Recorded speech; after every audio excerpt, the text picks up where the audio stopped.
the thing that I emphasize the most is challenge. We have to take the challenges, just like my predecessor, the hockey player, talked about taking the challenge and meeting it. Every day is a challenge for you all with Parkinson's, and you have to take those challenges and keep moving, keep going after it, keep getting making your life better. Now, one of the people that's really inspiring me is a guy named John Pepper. Are people familiar with John Pepper? Raise your hand if you know him. Well, he travels the world talking about how he's walked off Parkinson's disease. He had Parkinson's, early Parkinson's, when he was 39. And now he's in his 80s. And most of the time he doesn't take medicine. You can see him. I encourage you to go to his YouTubes because he has a lot of them, including exercises to do in the morning or in the afternoon or whenever. But he starts off the day with exercising, and he continues throughout the whole day. And it helps him manage his Parkinson's. And it's very difficult Parkinson's he has, but you wouldn't know it because he really uses his exercise to defeat the disease, to delay the disease. And we'll talk about that as we go on. Another thing to be aware of, another resource for you all, is a website called Conductor Size. Write it down. Conductor Size. Maestro David Dworkin is a friend of mine. He's in his late 70s, early 80s. And he retired some years ago as a conductor of a symphony orchestra in New York, and went on this mission to get everybody moving. So he teaches you how to conduct. And you know, if you get up, or if you're in a chair, you can move your arms, and he has everybody conducting, or if you're standing, he has you jumping around. But Conductor Size, it's a really great resource, and it's fun, and that's really important and should be emphasized. It's fun and engaging, and to use music to keep you moving and keep your limbs going. Now, one of the things that I wrote about in Spark is about how we're still all hunter-gatherers. It's only been 10,000 years since we're off the plains and savannas, when we were moving all the time. We were moving anywhere from 10 to 14 miles a day back then, every day. On average, we were swimming, we were climbing, we were lifting, we were foraging. We had to. That was part of our lives. And we're not moving today. And one of the big things about Parkinson's is it's a movement problem. We tend to stop moving, and we retreat and cocoon. And one of the big things, I think, from Nathan's lecture and Jim and myself is you can't cocoon. You got to keep moving. You got to get out there and stay out there as much as you can. And to help, you know, they were moving 10 to 14 miles a day. We have the same genetic prescription as they had. So we're expecting to move that much. And we don't. That's 40,000 steps if you have a Fitbit, not 10,000 steps. So we're expecting to move a lot, and we don't do it. Now, anybody have grandchildren in the audience? Yeah, I assume so. Well, that's my granddaughter, looking like a hunter-gatherer, right? we needed firewood for the fire, so we sent her out. Look, that could be a picture of somebody, you know, 20,000 years ago. But there she is. And if I had 2 days, I'd tell you all about her. Well, when we were hunter-gatherers, over 8 million years or so, our brains grew, our big brains grew. And we added on parts of our brain to help us move better. And we became the evolutionary victors, because as the environment changed and difficulties arose, we had to move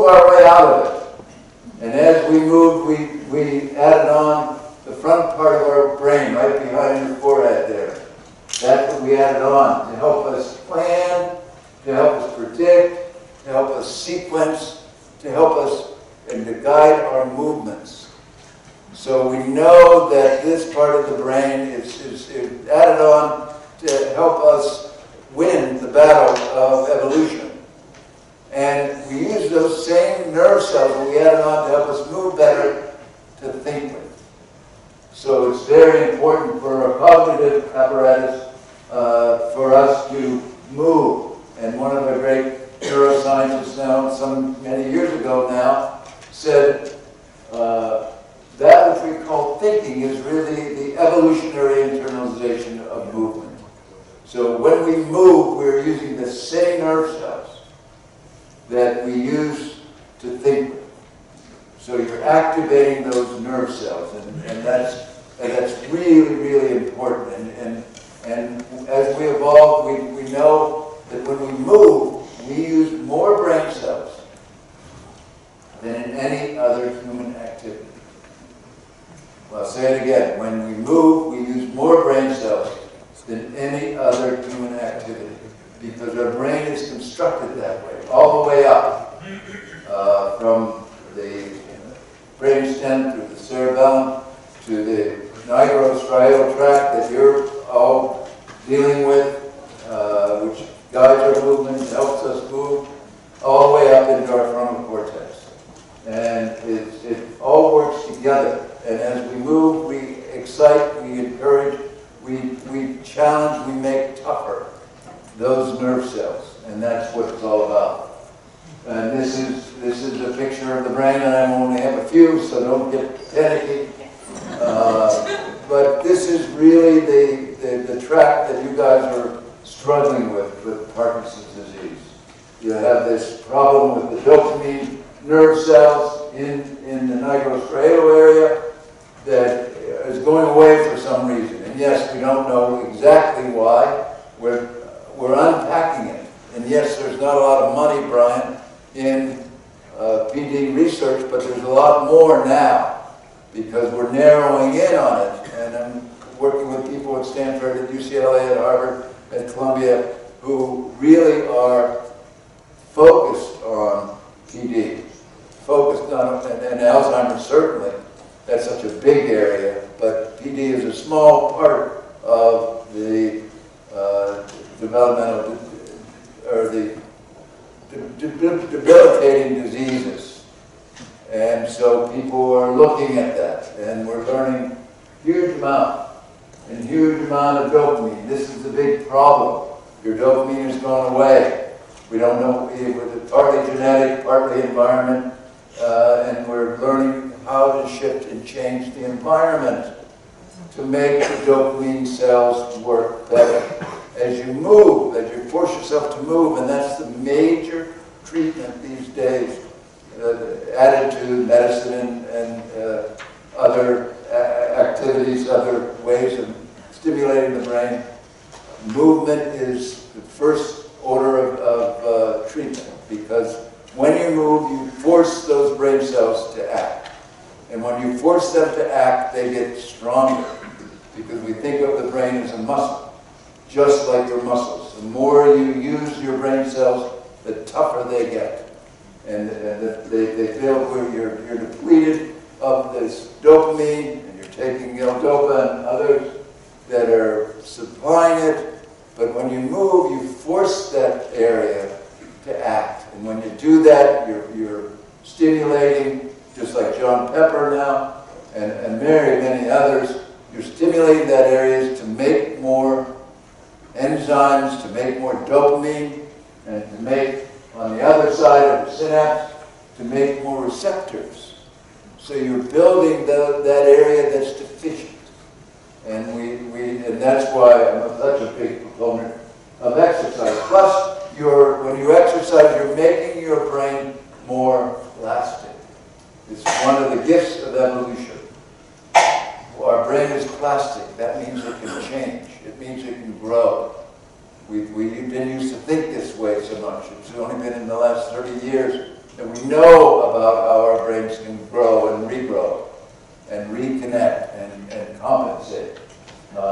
And also we have this wonderful other gift from evolution called neurogenesis, new brain cells coming into certain special areas that are involved with learning, memory, and stress control in our hippocampus. We make new brain cells every day from our stem cells, and they go up and help us learn new information as well as help us deal with stresses as they come in at us. Now, my book is entitled The Revolutionary New Science of Exercise in the Brain. The revolution really took off in the early 90s after a big study from the MacArthur Foundation worldwide looking at people as they age. Back in the early 90s, we knew that there were 3 factors that help prevent brain aging, and they were ideal weight, continuous learning, and exercise. And we knew about the first 2, sort of obvious. But exercise, what does that have to do with our brains? Well, it has everything to do with our brains, so we've learned. And exercise is the most potent form of an activity that helps prevent our brains from aging. So there's been all this information that's come out of this, and this study will show you. They got a bunch of mice, and they measured their intellectual capacity, their cognitive ability. And then they had them running these running wheels, put them in these cages with running wheels in them, taught them how to run in them, had them run 7 to 10 days. Found out that they ran 4 kilometers a night on their own because it was interesting, it was fun, it was something they could do.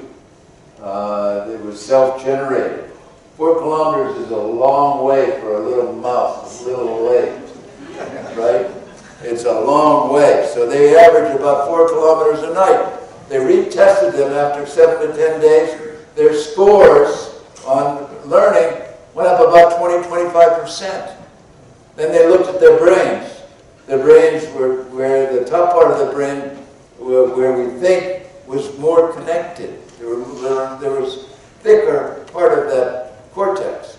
Also another part of the brain that where we subsequently learned with grown new nerve cells was bigger, the hippocampus. It weighed more. Their brains were heavier after 10 days of running. Well, this led to the revolution. This led everybody to say, whoa, let's look and see what's going on here.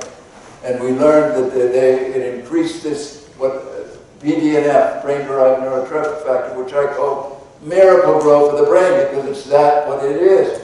It's brain fertilizer. And your struggles with PD is all about making more dopamine, but it's also making more BDNF to help you grow more compensatory ways of dealing with your struggle. And BDNF is brain fertilizer. And when we move, we make more brain fertilizer. And that's what they found in this study. The mice had 2 to 3 times as much BDNF as their comparative brothers and sisters who weren't running. So they really escalated the amount of BDNF in their brains. And then we learned, of course, that the brain is a muscle. That the brain likes to be used. And when we use it, we make more of this BDNF and we make our brain cells tougher, more resilient, more enabled. It improves cognition, our learning, our memory, improves control of our emotions, our mood, anxiety, stress, and believe me, we're drilling down. It's so exciting today. And this is a Canadian slide, by the way, given to me by one of your scientists who have looked at the number of scientific studies that have appeared in the literature over these past 15, 20 years. And you can see a big hockey stick. In Canada, you know what a hockey stick is. It's a hockey stick graph, meaning it's going way up. And what that signifies is there's a lot of interest. Brian, there's a lot of interest in exercise and its effect on the brain. and a lot of interest and a lot of people pushing to get us exercising, especially people with PD. For instance, in 2011, now, the neurology department at the Mayo Clinics looked at all the accumulated data, looked at over 1,600 studies, most of which had been done since the mid-90s, since this first study came out. Because everybody was saying, how does exercise make our brains grow? Well, we know that it does. So everybody was looking, how do we keep it growing up? What is happening? What are the various things that are happening to improve our test scores, improve motivation, improve our ability to learn and keep our brains young? And this is a tremendous study that came out of the University of Illinois that looked at 100 69-year-olds on average who were sedentary.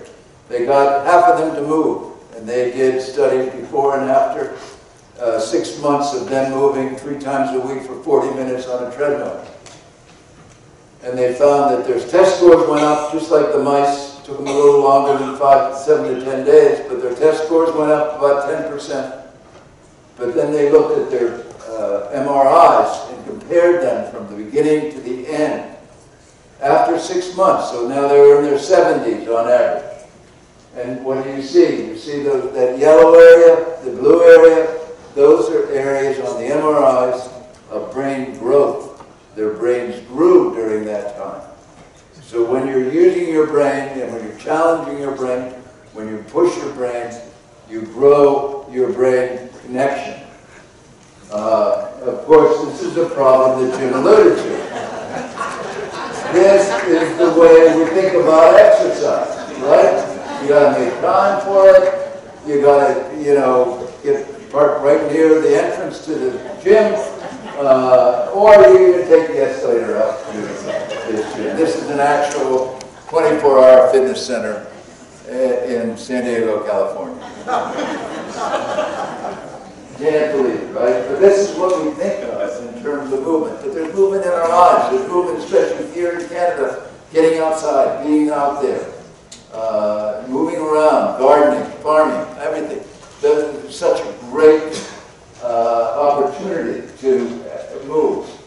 And today, looking for especially a lot of activity in the Alzheimer world, a lot and it relates to PD.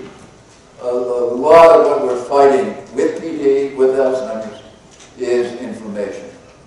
We want to keep inflammation down. Inflammation kills our brain cells. And the more that we keep inflammation from overtaking us, the more we curb it, the healthier our brains are. And there's all these protocols that have been now been proved positive ways of preventing the onset of Alzheimer's, of PD, is following these guidelines. Exercising is number one in all of them. Diet, Mediterranean diet, getting rid of sugar and starches, which make sugar. Everybody's anti-sugar now in medicine, or a lot of us are, because sugar at high levels is toxic to our brain cells. It's toxic, even though we love it. We're promoting, we're driven to it. Also, antioxidants. People take supplements in the room, raise your hand. Everybody does, huh? Or most everybody does. Well, supplements are great, but we'll learn a little bit more about some supplements. But the big ones to make sure you're taking is omega-3s and turmeric, curcumin. Have you heard of that? You've been into a health food store, all you see is shelves. It's a big marketing bonanza. In India they've been using it for, many years. And you know what? They don't have much inflammatory diseases like we do, chronic diseases, like cancers, like Alzheimer's disease, because they are using or part of it is they're using curcumin. We're doing studies now looking at turmeric and curcumin as a treatment for depression, treatment for everything. Big issue is social interaction in terms of science. This is not just like, well, that's a good thing to do. No, there's science about what it means to be social and how much importance it is for our brains, and especially for you all who are dealing with PD. There's a natural tendency to cocoon, and you have to fight that. You have to put yourself out there. Also important is more and more, especially as we age, is sleep. Getting enough sleep. Trying to stay asleep is our biggest problem as we age. But we have to learn how to do it. Also dealing with stress, meditation, etc.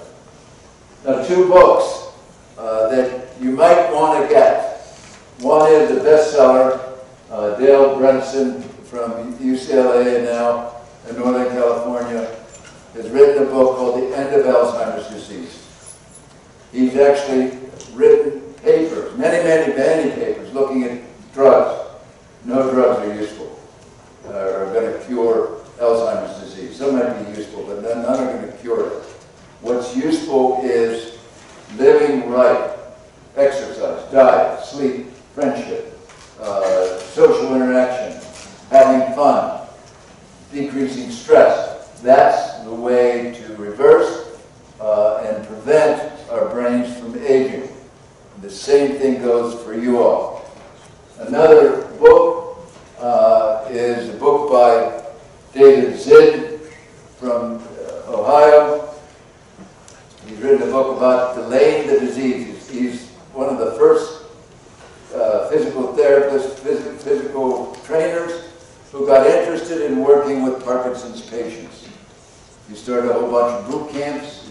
He now guides a lot of trainers across the U.S. anyway. I'm not sure he's up in Canada yet, but he has people coming in, especially demarcated for Parkinson's disease. On the web this morning, I saw that in Edmonton, there's a couple of trainers who have been doing that there, including one who started having his Parkinson's patients box. Because boxing it demands so much from your brain, basically, to be that kind of active. But that's probably a very good book. It should guide you on what kinds of exercise you should be doing. Now, one thing is really, as I said, I'll sprinkle things in, an anti-inflammatory diet. Curcumin, the marketing bonanza, a study just out looking at using curcumin to treat depression, which is a secondary problem that you might all have, and using a brand called Theracumin that they decided was the turmeric high spice to do the best. Also omega-3s. We don't have, we've sort of farmed it out of our food supply, and so we need to add it. There are a lot of good preparations out there. We need omega-3s. We need that. It's anti-inflammatory, but it also helps rebuild our cells that are you know, getting eroded.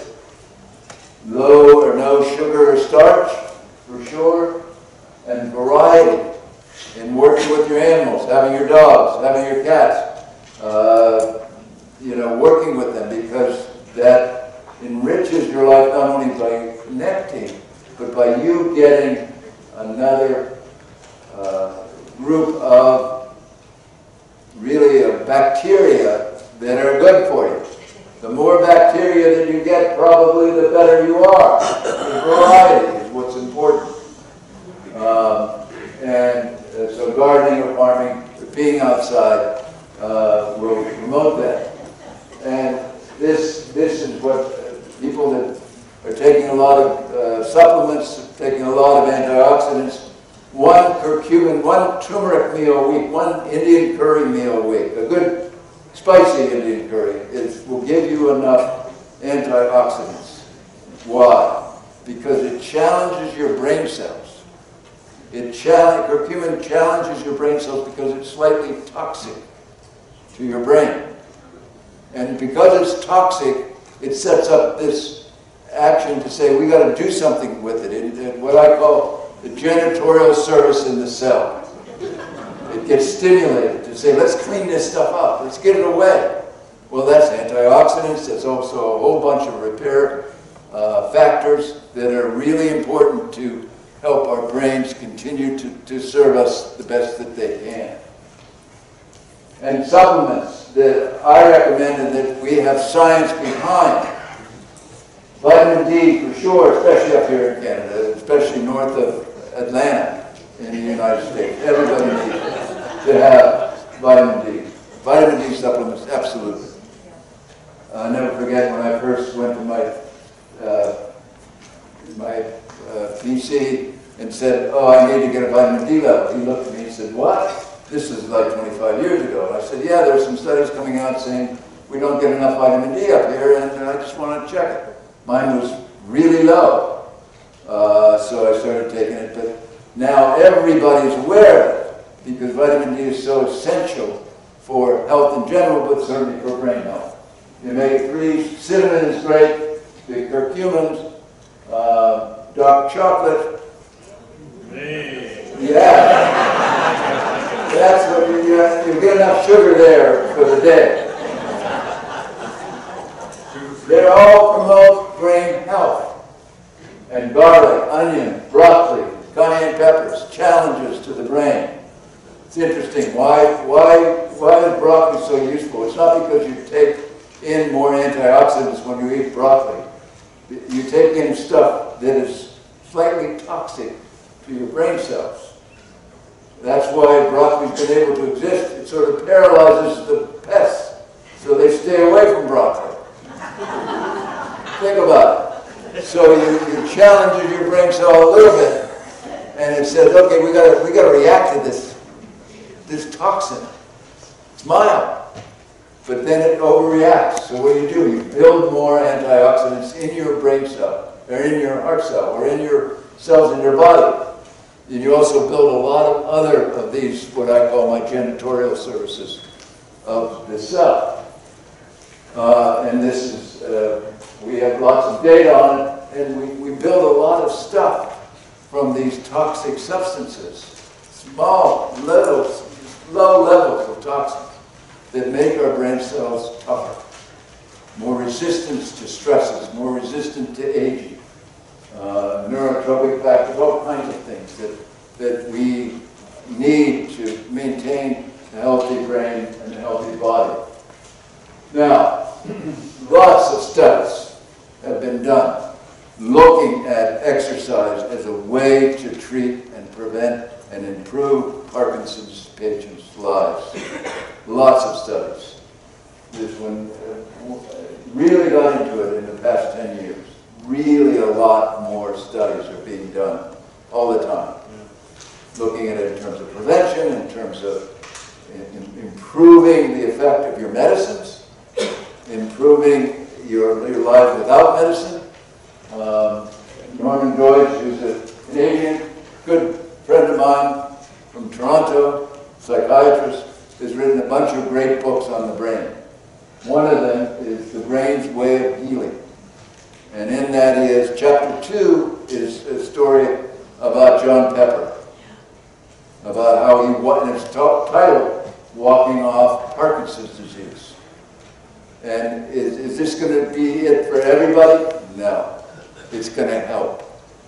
You know, we look at things now as not one thing or another. It's not, there's no magic bullet. We have to add all the stuff we can to make our brains work better. And then there's a boot camp that I recommend to you to get yourself a trainer. We have to fight against this. Brian earlier I was talking to him, and he was saying when he first got Parkinson's, he's retreated, right? You retreated. And there's a natural tendency to retreat. And we have thrifty genes that contributes to our obesity crisis around the world, by the way. We were genetically programmed to eat the highest caloric food that we can and save it and store it. In other words, when we can take a break, we want to take a break. And we can break all day, especially with our little toys that we have, our cell phones that have us all addicted, so and can stimulate our brains and our excitement all the time. So we have to deal with that. And because now, in the past 10 years, all these studies are coming out showing that this disease of sedentariness, of just sitting, of just not moving, of being quiet, shortens our lives, shortens our ability to move and to function in the world. Now, people always say, well, it's too late for me. It's too late. It's gone. I'm not going to start exercising. Well, the lady on your left up there is Ernestine Shepherd, who at 56 had been obese all her life, and she was a couch potato. She decided then, I'm going to start running. So she started walking and then running and then started running more, went to the gym. There she is at the age of 74. She teaches exercise to the aging population in Baltimore. Even more impressive is Mr. Singh on your right. Mr. Singh, at 80, had never exercised. His wife died. The next year, his son died. He became depressed. He went to his doctor, and the doctor said, start running. So he did. There he is, finishing the Toronto Marathon at the age of 100. He retired 2 years ago now on ESPN. They followed him, finishing the Hong Kong Marathon at the age of 101. Never exercise before 80. So and the point of this, it's never too late. Never too late. Get moving. Now, lots of stuff has happened in us learning about Alzheimer's disease. A lot of money, a lot of exercise issues came about, a lot of our knowledge how to prevent Alzheimer's disease, because you're prone to it. If you have PD, much more. Part of it is because you retreat. There's a natural tendency to retreat, and you have to fight against that. But the big thing is to reduce inflammation. Now, one of my favorite ways of looking at what's the best way to keep our brains healthy is this book by David Snowden, a guy from the University of Kentucky who had been following these nuns up in Mankato, Minnesota, who lived in a retirement community, and he was very struck by the fact that most of them lived to over 100. So he went up there to study them, and they've done all kinds of amazing studies looking at them. Some people think that there's no man involved, which is the reason why they live long. I guess they're married to Christ, so I guess that's it. But there was one woman who they tested them every year for cognitive, abilities. And this one woman, Sister Bernadette, died of a heart attack all of a sudden at the age of 85. Well, she had been tested perfectly in terms of her cognitive abilities. So after she died, they looked at her brain. She had stage 6 Alzheimer's disease, meaning she looked like she had real bad Alzheimer's disease, but she was always active. She was a hiker. She played Jeopardy. She was a director of one of the units, and she was able to compensate for her difficulties. Now, again, the same group at the Mayo Clinic, the neurology department there, have been following not just Alzheimer's disease, looking at exercise there, but also at Parkinson's, looking at Parkinson's. And Dr. Alzheimer, can't pronounce Swedish name, I guess, Norwegian, I'm not sure. But he works with you all. He works with Parkinson's patients. And he's been writing about it and has videos about it, about how important exercise is to delay the disease, to combat the disease, to get moving, to stay moving. And a big thing we know too, in my book, in Spark, I talk about my mom. She's the first person in the aging chapter, and she was great. She was a fast walker, walked everywhere, all of her life. She was a horrible driver, so it was great that she walked. We never wanted to get behind her because she didn't move very fast with the car. Moved faster walking, I think, than she did. But anyway, she had osteoporosis. She fell, broke one hip. Next year, broke the other. And then she went downhill like, whoop, very fast. Before that, she was playing contract bridge, you know, and very involved with everything. So she died in her 90s. But it was when she broke her hips. So you have to worry about your hips, worry about your bones. And as we know, research is continuing. We know a lot about exercise and its effect on our brains. We don't know that much about, we're learning more and more about exercise and strength training. It has similar kinds of effects. We can't have this. We can't get mice or rats to do a yoga pose, you know, and then look at their brains. So we have to sort of look at people. And we know that when we exercise, when we build our muscles, when we challenge our muscles, which is really important for everybody as we age, but especially for you in the PD community, you gotta stress your muscles. You gotta get them stronger because they have a tendency to go away. They have a tendency to erode. So you have to keep them up. And when you do that, you create all kinds of factors that go up to the brain that are brain promoting, that help our brains work better. And there's my book, and my website, and my dog. When I got this guy, I took him to the vet, and the vet said, put him on Ritalin now. Because as a breed, they all have attention deficit disorder. Well, I spent most of my career writing and talking about attention deficit disorder. So I knew that exercise was a great way to treat ADD. So I developed an exercise program for him. And we take him out every morning in the backyard and took out 3 tennis balls.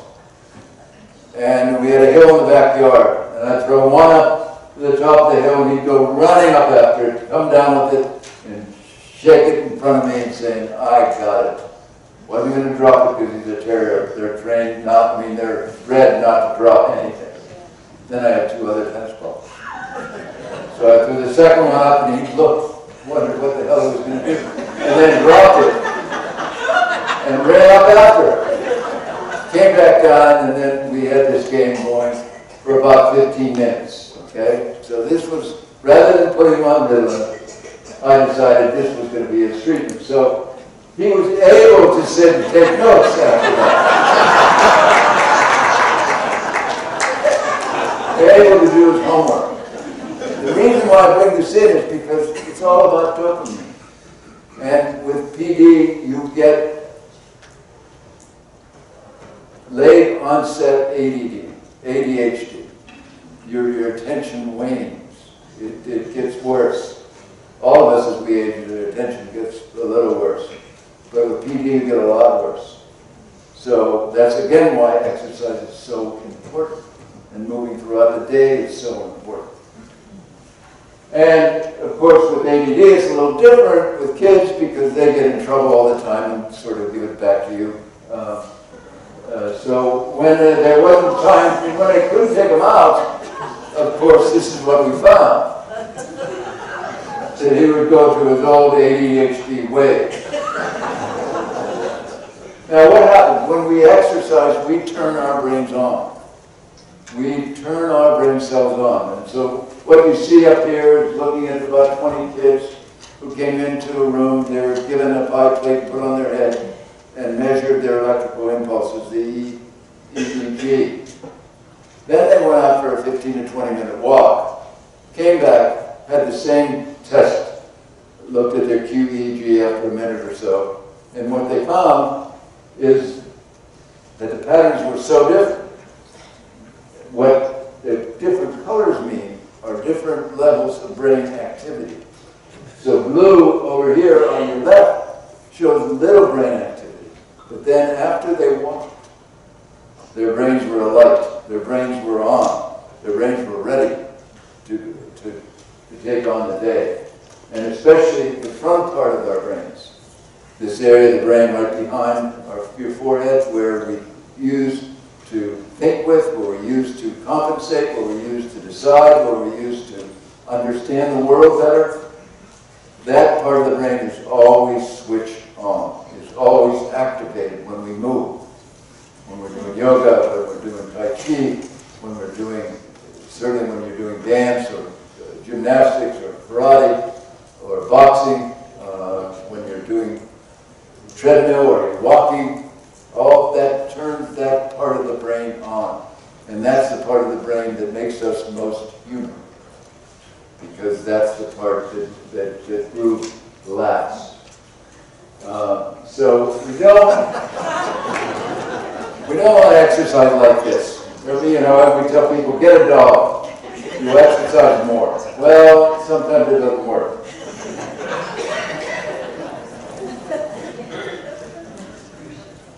However, now we're learning that it's not all in your head. The problem may not be just in your head. May not be. It isn't just in your head. It's also contributed to by your gut bacteria. Have you all heard of the microbiome? Yeah.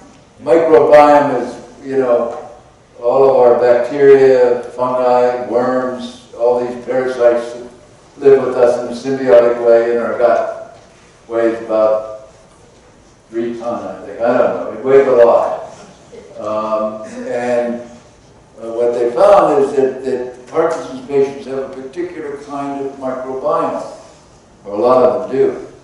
And perhaps by changing that, there might be an advantage to making the Parkinson's get better, or not get worse. Anyway. So they've done all kinds of creative studies looking at altering the microbiome. It's exciting. This is an exciting area of research. This is done at Caltech, California Institute of Technology, where they got a bunch of mice that are bred to develop Parkinson's disease. And they raised them in different environments. Some in the regular environment, some in a sterile environment. And they found that those raised in a sterile environment did better than those in the germ-free diet, or the germ-infested, not diet, but area. And they've even done such things as implanting or putting into the cages of these animals who had managed not to have Parkinson-type symptoms. A little bit of the feces of these mice that had Parkinson's, and they saw changes. They saw things get worse. And they developed Parkinson's disease. And plus, in this study, they looked at the effect of physical activity on the microbiome. The physical activity had a good effect on our bacteria and stuff in our guts that have a lot lot to do with our brain. This is one of the hottest areas of research today, the microbiome, looking at our guts and how it affects our brains, not just our bodies, not just the gut itself. And it's very important for Parkinson's too, because one of the areas that we know, one of the symptoms, early symptoms of Parkinson's disease is constipation. Your guts don't empty. It doesn't move as much for a lot of people. And so that's just typifies the problem perhaps that we might have and we might be able to correct and overcorrect. And I'm sure people are pushing probiotics and all this other kind of stuff. It may be useful, we don't know, but it's an area of hot research right now. Also, very important, I was just over in the UK speaking to their sports trust, and on the podium with me was the newly appointed Minister of Loneliness. The UK is onto it. They say this is a huge problem for our healthcare budget. He's always worried about the healthcare budget, it's a big word, but loneliness is a problem, and PD people have a big problem with it. As we know, you retreat. There's a tendency not to get out there, not to join what I wrote for another book called Go Wild, where I talk about the usefulness of our small tribes, not just your family, but groups that you belong to, that you are identified with, that you have fun with, that you interact with, that it's preventive of brain aging, but it's also helps in general health. And a group of people I'm working with at Stanford looked at data from our Medicare B. Okay, Medicare B, for 66 people were in Medicare, and they use it as their health insurance. Well, they analyzed 3 years of about 1.3 million people, and to see what were the factors that prevented you from using Medicare B as much. Well, they looked and they saw, well, if you took your medicine as your doctor prescribed, you got a positive score of 0.12. If you lost weight for any reason, you got a positive score of 0.2. That means you are less likely to use Medicare B. You're less likely to get sick. If you exercise and stayed with it, you get a positive score of 0.22. Again, these are just general overall health issues. If you stop smoking, if you're still a smoker, you got a positive score of 0.5. But if you got more socially involved and you stayed with it, you had a positive score of 0.65. Think about it, almost 5 times more important than taking your medicine as a doctor prescribed to keep you away from having to go to the hospital or having to have acute care. Socializing is so important, and we know this, and the group I'm working with have a system that they've evolved to help people get and stay more social. It's very, very interesting. Now this is when I talk about kids, but also for us. We don't play enough. And when you're exercising in a group, you play more, you smile more, you interact more. You don't think about it as much. It's not work, it's play, as it should be. And this is a picture from many, many years ago, I'm sure, because the lawyers wouldn't let this happen today.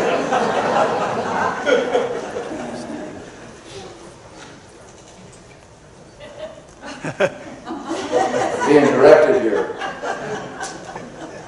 Now, something that we've known since the first Hippocrates, in the first medical textbook, wrote about the best way to treat depression. And he said it's the best way is to go for a walk. And if people came back and they still were depressed, he'd send them out again. Keep on walking. And he was anticipating John Pepper, I think. So exercise, we know, has been an important treatment for mood problems. And now, since this sort of revolution of looking at exercise and its effect on our brains and our emotional health, as well as our brain health, we know that exercise really works as good as our antidepressants to treat depression. If you get exercising and stay with it, you will not get as depressed as you might if you didn't. And also, this is a study out of Duke University Medical School who's sort of been following this for many, many years, where they looked at 100 people who came in who were mildly depressed. None of them had been exercisers. They put one group on increasing doses of Zoloft, one of our antidepressants. Another group, they started exercising. Another group, they did both, exercise and antidepressant. What they found after 4 weeks and then after 4 months, that all groups did about the same. They got undepressed. So exercise was as good as using an antidepressant.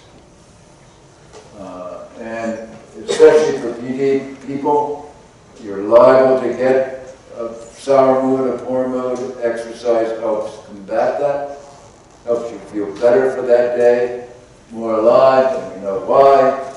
You can use medicine to affect your brain, but you can also use exercise. Because exercise does similar things that our medicine in psychiatry do. They increase the amount of dopamine you have, increase norepinephrine, increase serotonin, those neurotransmitters that we are so concerned with our psychiatric medicine, but especially dopamine. Dopamine, important neurotransmitter, especially for you guys. Coffee drinkers, smokers are less likely to get Parkinson's. This is the one thing that they promote smoking for. Why? Because it releases dopamine. It builds more dopamine. But that's not to say this is a useful thing to do, but it just happens to be something that we've learned. And coffee the same way. Caffeine releases dopamine. And so you build resistance in the dopamine nerve cells. Now, staying with exercise is really important.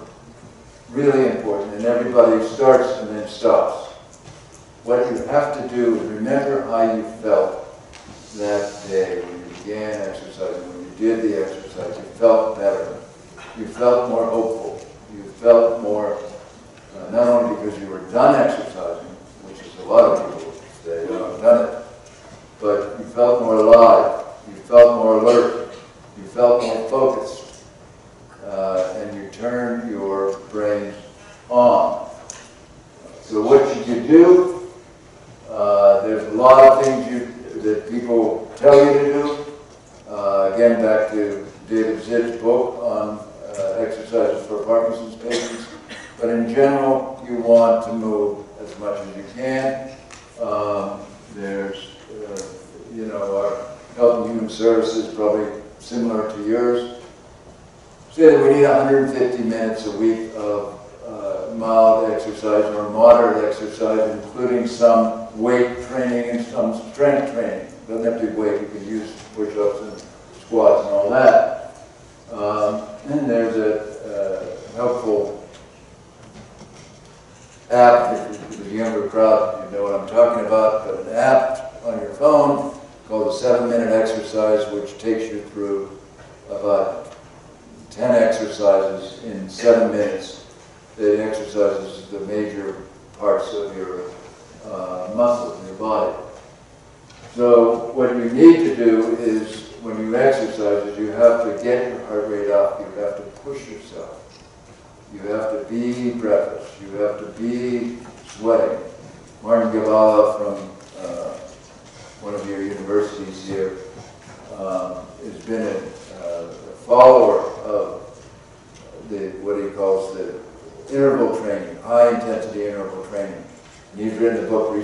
called the 1 minute exercise for the day. 1 minute. It's interesting. 20 seconds, 3 times within a 10-minute period gives you a minute, but it's 20 seconds going full blast, as hard as you can go. But for most of us, we're not going to do that. But we do something fun, do something with others, and get outside. Because they all promote the benefits of exercise for your brain, for you know, just your general ability. Walk, hike, ski. You guys all have the outdoors up here that we need much more of. You need much more of. And not forgetting that you need to train balance training. If you look at John Pepper's videos, he talks a lot about balance training. Balance training goes way off with people with PD, and you can build on it by standing on one foot, by moving around, to regain your balance. And you can train your balance. I'll stop here and get the little story. When I was writing Spark, I was working with a personal trainer. I called him my mad Russian torturer. He was Russian, and he was pretty much a torturer every day, work with him 3 to 5 days a week. But this one day he said, well, let's check your balance. And I said, my balance is great. I play squash, I play tennis all my life. Well, he got me on the Bosu ball and had me close my eyes, and I fell right off. And my balance wasn't so great. Wasn't so good, even though I was an athlete.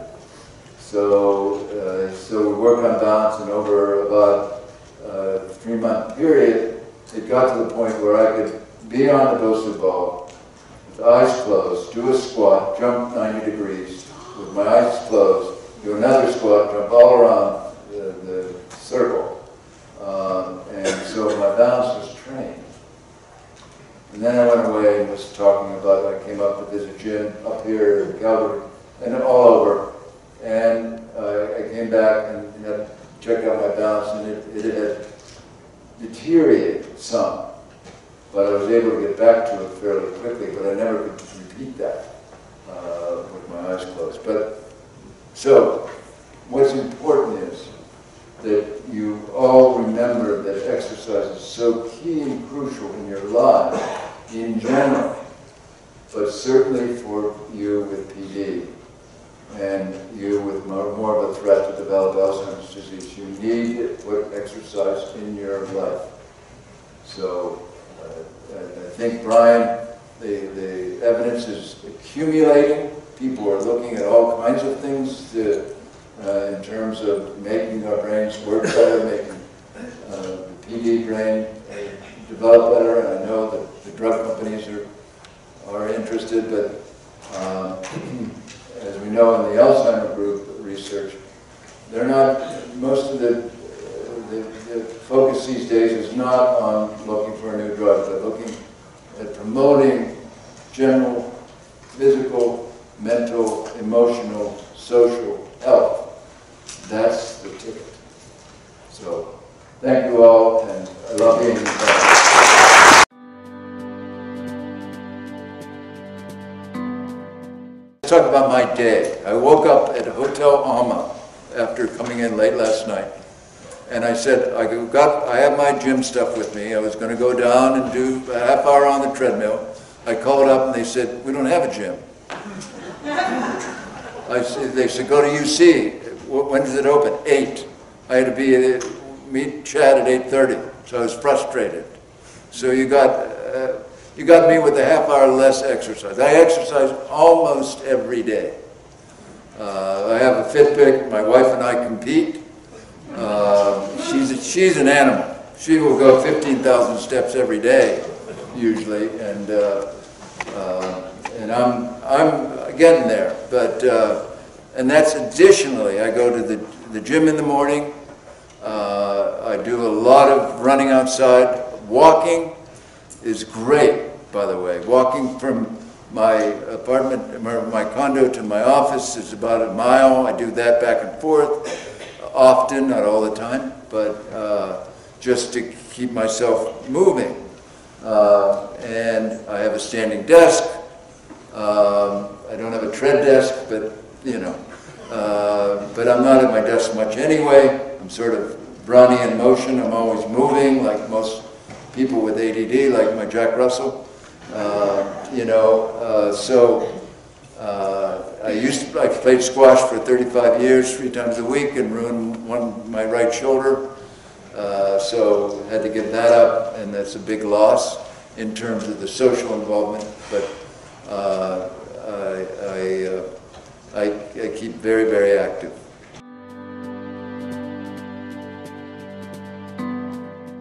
It's a lot higher than the normal population. I can't give you the exact figure, but it's higher. It's more. You're more prone to develop Alzheimer's disease. So that's why it's even more important for you all to follow what your grandmothers told you. Eat right, get outside, play a lot, sleep when you're supposed to, and stay with a lot of your friends. Keep your friends there. But that is the magic of what we know.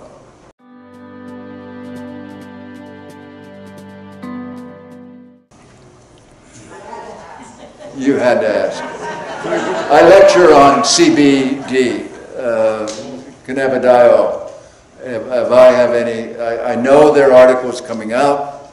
I was going to put it on my slide of anti-inflammatory agents, because CBD is an anti-inflammatory. I work with the Center for Autistic Kids in upstate New York, where we have 365 autistic adolescents, and we're growing our own hemp to make our own CBD oil, because it really works for seizures as well as for anxiety. It has a very pronounced anti-inflammatory effect in the brain, and that's why it may be very useful for PD. But it's something, you all up here have been way ahead of us, having marijuana in your lives. It's true, it's true. And a lot of your doctors who I teach in Florida in the winter, they come down to Florida, and we have a continuing medical education course, and a lot of them are Canadians who come down because it's warm down there in Naples, Florida in February. So, but they come down and have taught me a lot about the use of not only medical marijuana, but more importantly, CBD and CBD oil. And believe me, there's a big rush because the marketing aspect of it is huge, and the potential for helping people, CBD specifically, is immense. Not so sure about marijuana as a treatment for much, except pain and other problems, but CBD is really a newcomer. Along with, what else? LSD, psilocybin, ecstasy, they're coming, they're coming. Oregon, Denver have both applied for legalization of those psychedelic drugs. Not for fun, but for treatment of OCD, of depression. They're using it in England and in Johns Hopkins University as a treatment for cancer patients who are depressed. And also for depressed patients who are intractable depression. It's coming. It's coming. There's a great book out just now by Michael Pollan, who wrote The Omnivore's Dilemma on the psychedelic and its history. It is amazing. I have it. I brought it with me. I read it on the plane, and I was reading it, and it's amazing what it does. So.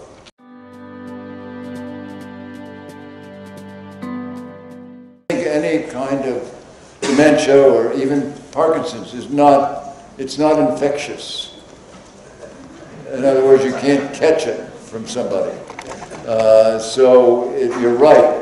People need to be more involved and to connect more with people who have these brain problems, and rather than being, you know, fearful.